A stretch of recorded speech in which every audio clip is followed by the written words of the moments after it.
What's up? This is Jaden and Jill. We're in the back unit of our house right now. We're going to walk you through the process of getting our back unit completely ready to be rented on sites like Airbnb and VRBO and other short-term rental stuff. We're going to walk you through the process of cleaning it, getting it ready, what we have to buy, and what we have to do to make this thing completely ready for short-term rentals. So without further ado, we will walk you through the process.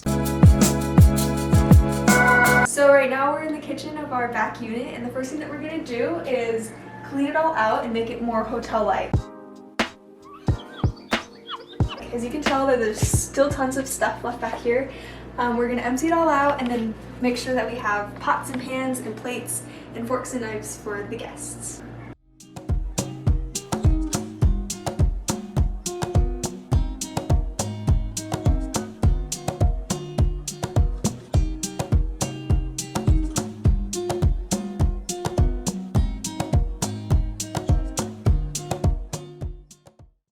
We also had a ton of stuff in the back bedroom and closet, so the next thing we did was clear out the bedroom.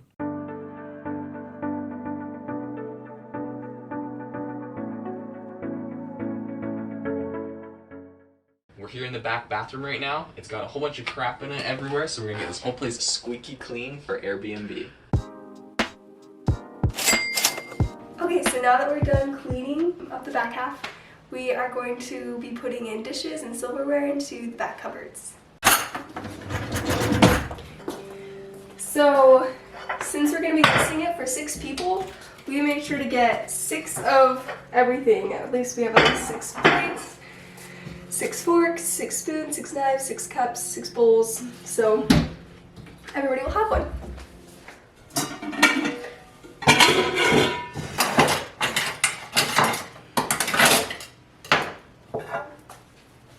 Alright, so we are in the back bedroom right now. We just got this bed all put together.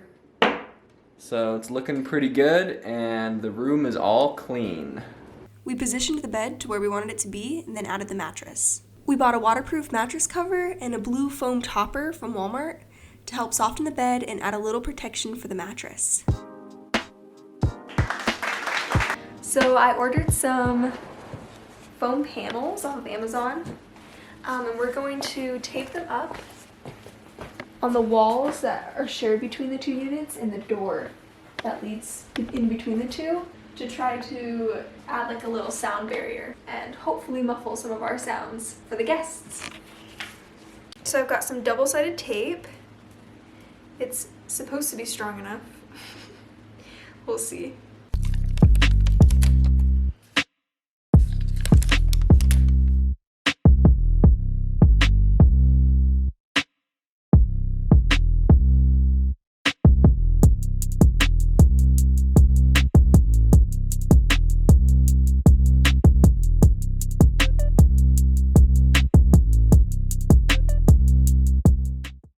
Okay, now that I put some double-sided tape on the back of these panels, I'm going to stick them on the back of our door and see how it looks. Okay.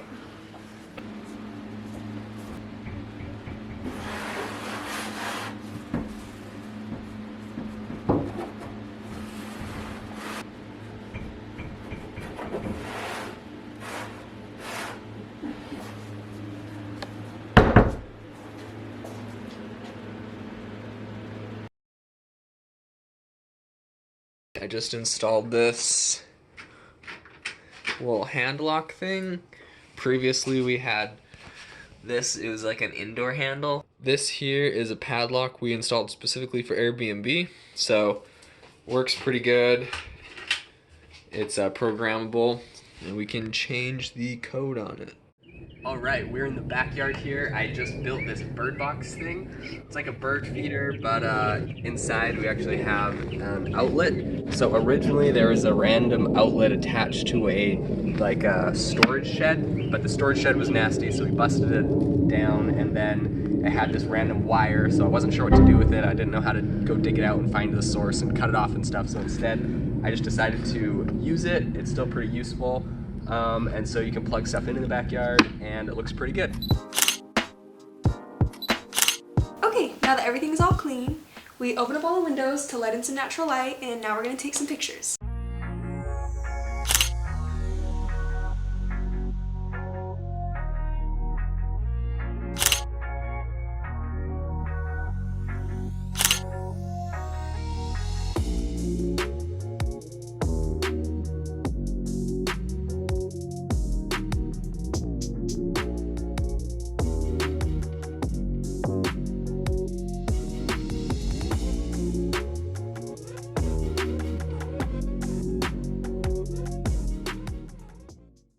we pulled out the pull-up bed, and I'm gonna make it so that we can showcase what it will look like for our guests.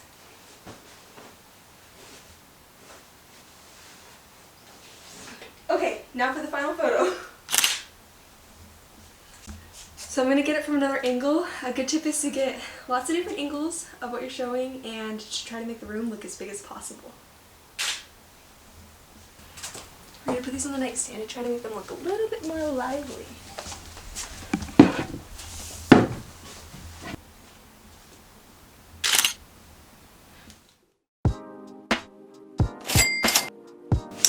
Alright guys, so the day has come. We're gonna list the Airbnb. I'm gonna walk you through how we do the title, the photos, the description, and some of the settings that you definitely want to make sure when you set up your Airbnb so things don't go wrong and you don't accidentally give people way bigger discounts than you anticipated.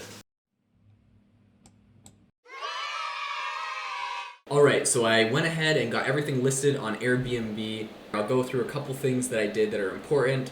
As you can see here, making sure you have a really appealing title saying, selling your place.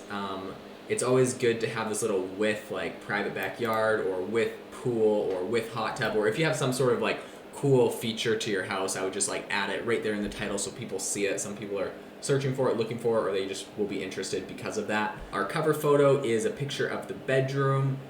This is kind of, what people are initially just looking for, like a good bed, so there's that. If you have a big like feature like a swimming pool, sometimes people put that as the cover because it will get some attention, but we put some good photos of the apartment. We also highlighted how there's the pull-out bed that comes from underneath of the bed so that people know it can sleep more people, and then just a few pictures of the rest of the house. Here we have it listed as $70 a night, so Airbnb will recommend prices. I think they recommended $65 a night as the minimum for us. I just put it to $70 because I didn't want to go below that. And then they'll also recommend a high end, so we set 70 as the low end and 188 as the high end, and then just depending on how busy and popular days are, they'll actually like change the price. Here, we have highlighted that it's an entire home because they have their entire suite, but also that it's a guest suite, so they don't think, they're just getting like a whole house. When you're writing your description, you want to say something that's, gonna draw people in, talk about the area a little bit. We mentioned that we're close to the airport, so if people are looking for the airport, we'll show up, and also some popular attractions around us. Something that's also important, especially if you're renting out like a guest room or like a guest suite or anything that's not just like an entire house, putting a little disclaimer about anything they might not know. So for us, we're telling people it's an in-law suite attached to our house. We have a 2-year-old, he makes noise, so people may be able to hear him through the walls. Doing this just makes it so that if people come, they're not going to leave you like a negative review, or they're not going to have a surprise. And typically if you have a really good rate, people are going to book you anyways, and then they're just not going to be surprised. Really anything that someone could complain about, just full disclosure makes it so that there's no surprises, and then people will give you good reviews. As far as amenities, these are actually really important. People kind of want to see all these. So when I was making this listing, I realized I didn't have a bunch of these, so I actually went to Walmart and grabbed like a hairdryer, an iron, and some hangers. And in addition, there was one of these amenities, if you look at all of them, is like a dedicated workstation, which I didn't have. So I literally went and built a dedicated workstation, a desk. I just built it into the wall and put like a desk chair there. So I had the extra desk chair already, and I spent like, I think $13 total just putting together that desk. So something pretty cheap, but people really do appreciate you having that. You also want to mention things about your house. So, no smoking, no pets, kind of our house rules, and also quiet hours. So people aren't throwing parties or anything crazy, but quiet hours from 10 till 7. And then letting people know that they can self-check in with a keypad. They like that because they don't have to interact with you. And also the check-in and check-out times. So yeah, that's kind of it for our listing, kind of everything that went into that. There's a couple more tips and tricks, but essentially we got this thing listed and ready to go, and we'll see how everything goes. Thanks so much for watching this video. If you like these kind of videos where I talk about passive income, making money online, and things like Airbnb, I'd love for you to subscribe, smash the like button for the YouTube algorithm, and I will see you in the next video. Peace.